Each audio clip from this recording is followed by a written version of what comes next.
Letter F, August 20th, 1943. Cara Sorer, do what thou wilt shall be the whole of the law. Let me begin by referring to my letter about the motto and make clear to you the working of this letter. In this motto, you have really got several ideas combined, and yet they are really, of course, one idea.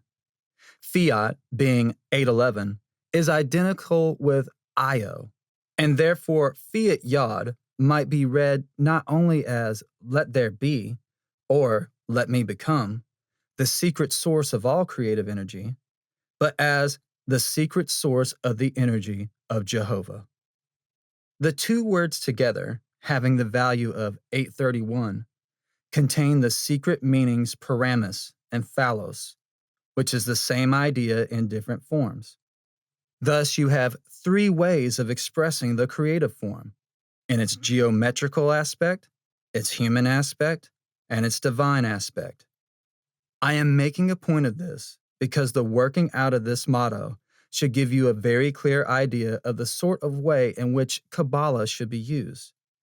I think it is rather useful to remember that the essence of Qabalah is in principle.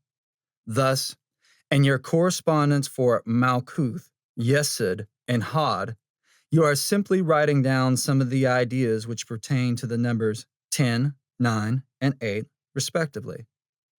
Naturally, there is a great deal of redundancy and overloading as soon as you get to ideas important enough to be comprehensive, as is mentioned in the article on the Qabalah in The Equinox, Volume 1, Number 5.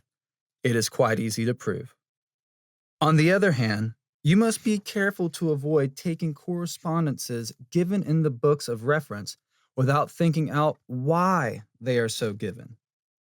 Thus, you find a camel in the number which refers to the moon, but the tarot card, the moon, refers not to the letter Gimel, which means camel, but to the letter Kof, and the sign Pisces, which means fish, while the letter itself refers to the back of the head, and you also find fish has the meaning of the letter Nun.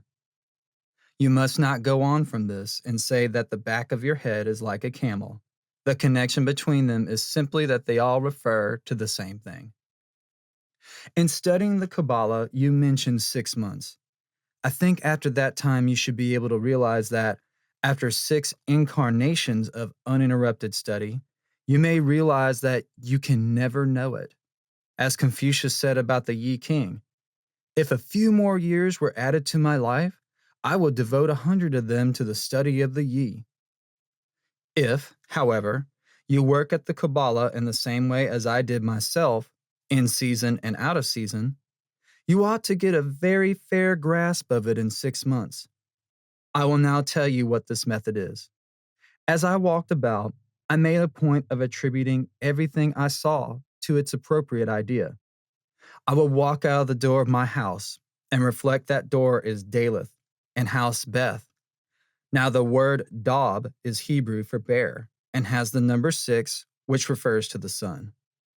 Then you come to the fence of your property, and that is Shith, number 8, tarot trump 7, which is the chariot. So you begin to look about for your car.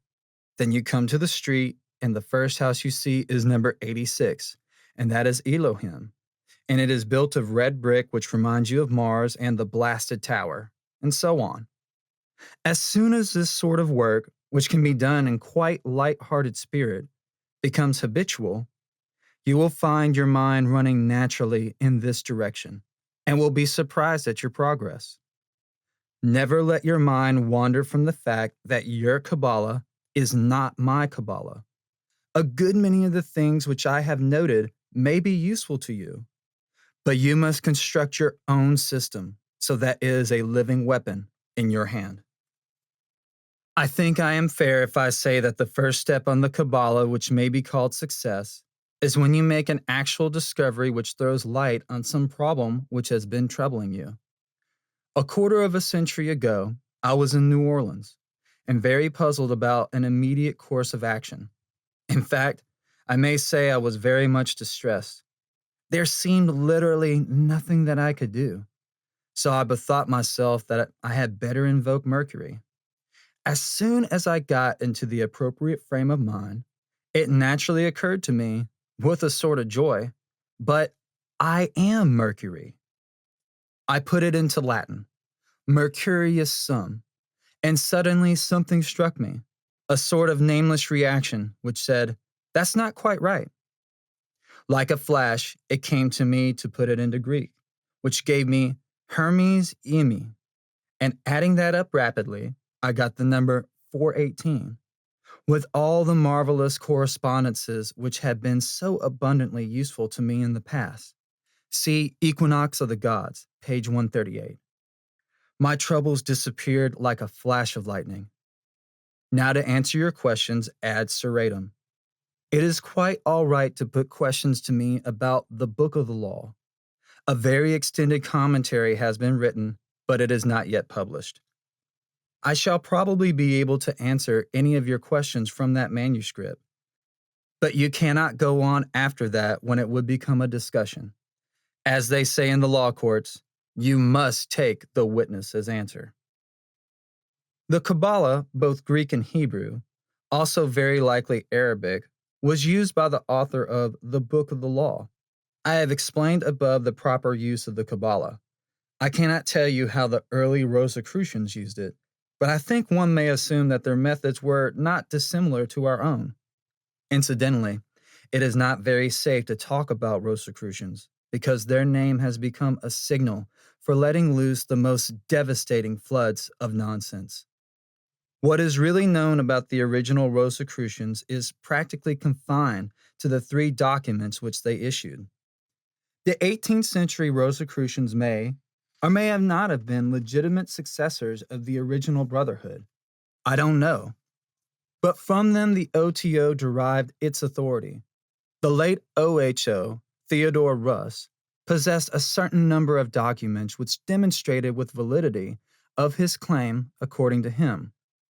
But I only saw 2 or 3 of them, and they were not of very great importance. Unfortunately, he died shortly after the last war, and he had got out of touch with some of the other grandmasters. The documents did not come to me as they should have done. They were seized by his wife, who had an idea that she could sell them for a fantastic price, and we did not feel inclined to meet her views. I don't think the matter is of very great importance. The work being done by members of the order all over the place is to me quite sufficient. The Rosh contains both moral and intellectual worlds, which is really all that we mean by the conscious mind. Perhaps it even includes certain portions of the subconscious. In initiation from the grade of neophyte to that of zealator, one passes by this way. The main work is to obtain admission to and control of the astral plane. Your expressions about purifying the feelings and so on are rather vague to enter into a scientific system like ours. The result which you doubtless refer to is attained automatically in the course of your experiments. You very soon discover the sort of state of mind which is favorable or unfavorable to the work, and you also discover what is helpful and harmful to these states in your way of life. For instance, the practice like the non-receiving of gifts is all right for a Hindu whose mind is branded for 10,000 incarnations by the shock of accepting a cigarette or a cup of tea.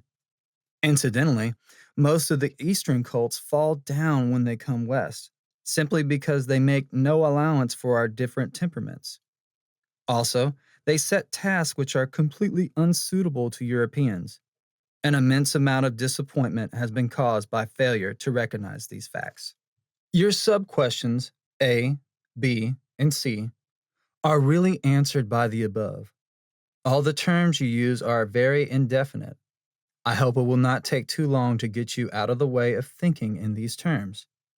For instance, the word initiation includes the whole process, and how to distinguish between it and enlightenment, I cannot tell you. Probation, moreover, if it means proving, continues throughout the entire process. Nothing is worse for the student than to indulge in these mild speculations about ambiguous terms.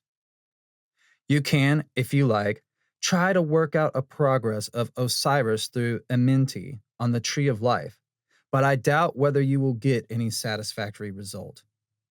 It seems to me that you should confine yourself very closely to the actual work in front of you. At the present moment, of course, this includes a great deal of general study, but my point is that the terms employed in that study should always be capable of precise definition. I am not sure whether you have my book, Little Essays Towards Truth. The first essay in the book, entitled Man, gives a full account of the 5 principles which go to make up man according to the Kabbalistic system. I have tried to define these terms as accurately as possible, and I think you will find them, in any case, clearer than those to which you may have become accustomed with the Eastern systems. In India, by the way, no attempt is ever made to use these vague terms. They always have a very clear idea of what is meant by words like buddhi, manas, and the like. Attempts at translations are very unsatisfactory.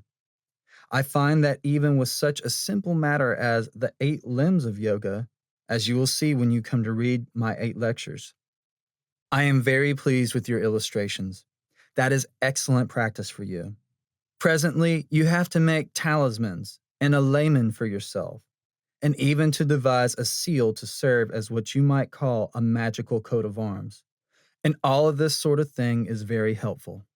It occurs to me that so far we have done nothing about the astral plane and this path of Tao of which you speak. Have you had any experience of traveling in the astral? If not, do you think that you can begin by yourself on the lines laid down in Liber O, sections 5 and 6? See Magick, pages 387, 388, and 389. If not, you had better let me take you through the first gates. The question of noise instantly arises. I think we should have to do it not earlier than 9 o'clock at night, and I don't know whether you can manage this. Love is the law, love under will, fraternally.